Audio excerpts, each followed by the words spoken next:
اللہ وبرکاتہ۔ کہیے عبداللہ بھائی، ٹھیک ٹھاک ہے نا؟ الحمدللہ خدا کے فضل و کرم سے ٹھیک ہوں، لیکن بہت ہی پریشانی اور ٹینشن کی بات یہ ہے کہ غریب ہوں، مالی حالات بھی اچھے نہیں ہیں، نیز 2 لڑکی اس وقت جوان ہے، شادی کرانی ہے، یہی پریشانی ہمیشہ ستا رہی ہے۔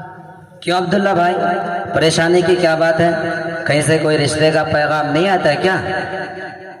کئی جگہوں سے رشتے کا پیغام تو آیا، لیکن بالآخر وہی جہیز کی لعنت، جہیز کی بات چیت کر کے وہ لوگ جو گئے ہیں ابھی تک کوئی جواب نہیں ملا، اس لیے دن بدن ٹینشن میں ڈوبا جاتا ہوں۔ دن میں کام کاج میں دل نہیں لگتا اور رات آتی ہے تو آنکھ سے نیند اڑ جاتی ہے، لہذا اسی سوچ میں ہمیشہ پریشان رہتا ہوں۔ آپ کا زندگی بھر احسان مند رہوں گا بھائی وکیل صاحب، اگر آپ کی نگاہ میں کوئی مناسب رشتہ ہو تو دھیان میں رکھیں۔ جی ہاں، میرے ایک دوست ہے، انہوں نے چند ماہ قبل ایک مرتبہ ذکر کیا تھا کہ میرا لڑکا جوان ہے، ابھی میں چاہتا ہوں آپ کی لڑکی کا رشتہ اور شادی کا پیغام لے کر دوست سے بات چیت کرتا ہوں۔ فقیر محمد بھائی، میں آپ سے کچھ گفتگو کرنے آیا ہوں۔ کہیے بھائی، کیا گفتگو کرنا چاہتے ہیں؟ دوست، آپ چند ماہ قبل آپ جو ذکر کیا تھا کہ میرا لڑکا جوان ہے، شادی دلانی ہے، میں اسی پیغام کو لے کر آیا ہوں۔ لڑکی اچھی ہو، خوبصورت ہو، حسین و جمیل ہو، نیک سیرت ہو، قرآن شریف پڑھی ہوئی ہو، نمازی ہو، پاک دامن ہو، خدمت گزار ہو، گھر کا کام کاج، سینا پرونا، کھانا پکانا سب کچھ کر لیتی ہو۔ لڑکی آپ کی دلی چاہت و پسند کے مطابق ہے اور مذکورہ تمام صفتیں حمیدہ اس لڑکی میں پائی جاتی ہیں۔ ٹھیک ہے وکیل صاحب، پرسوں ہم آپ چلتے ہیں دلہن کے باپ کے گھر۔ عبداللہ بھائی، میں آپ کے خاطر اپنے دوست سے ملا اور ساری باتیں ہوئی، امید کی جاتی ہے کہ شاید کام بن جائے گا اور دلہا کا باپ پرسوں کو آنے والے ہیں، براہ راست آپ سے بات چیت کریں گے۔ وکیل صاحب ابھی تک نہیں آئے، آج کب اور کئی بجے آئیں گے؟ یہ دیکھیے عبداللہ بھائی، آپ کے ہونے والے سمدھے آ گئے۔ السلام علیکم ورحمۃ اللہ وبرکاتہ۔ وعلیکم السلام ورحمۃ اللہ وبرکاتہ۔ کہیے سمدھی صاحب خیریت سے ہیں؟ جی الحمدللہ۔ سمدھی صاحب کھانا کھا لیا جائے۔ عبداللہ بھائی، میرے خیال سے وقت کم ہے، پھر جانا بھی تو ہے، اس لیے کھانے سے قبل ہلکا پھلکا ناشتہ چائے نوشی کر لیا جائے، پھر رشتے کی تفصیلی گفتگو ہوگی، اس کے بعد کھانا پینا وغیرہ۔ جیسی مرضی آپ لوگوں کی، آپ چاہے تو کھانا کھا لیں یا چائے نوشی کر لیں، حاضر خدمت ہے۔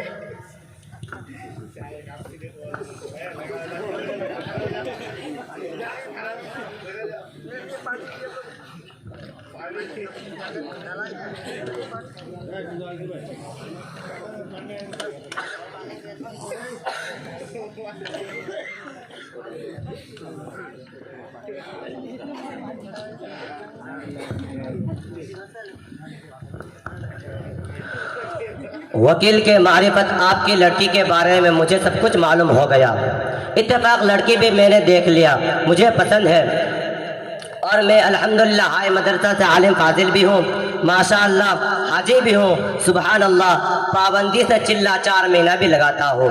مجھے جہیز وغیرہ کی لالچ تو نہیں ہے، لیکن میں جب گھر سے آ رہا تھا تو اس وقت میری عورت کچھ ایسی بول رہی تھی کہ کوئی شخص میرے لڑکے کو دیکھ کر اور میرے گھر بار دیکھ کر خود سے بول گئے ہیں کہ 5 تولہ سونا، 50 تولہ چاندی، ڈبل بیڈ، سکیس الماری، سنگار دان، پلسر گاڑی، یہ سب کچھ وغیرہ بول گئے ہیں، میں صرف آپ کو سنا رہا ہوں۔ فقیر محمد بھائی، آپ نے اپنے ہونے والے بہو کی تو ساری خوبی سن لی، جو آپ کو خواہش تھا، پسند تھی، مطابق ہے، تو آپ اپنے صاحبزادے کی خوبیاں بھی بتا دیتے تاکہ آپ کے ہونے والے سمدھی سن لیتے۔ میرے لڑکے میں ہر علم و فضل کی تمام صفتیں موجود ہیں، ماشاءاللہ۔ کیا آپ کا لڑکا عالم ہے؟ بس عالم نہیں ہے، باقی سب کچھ ہے۔ فقیر محمد بھائی، آپ کا لڑکا نمازی ہے؟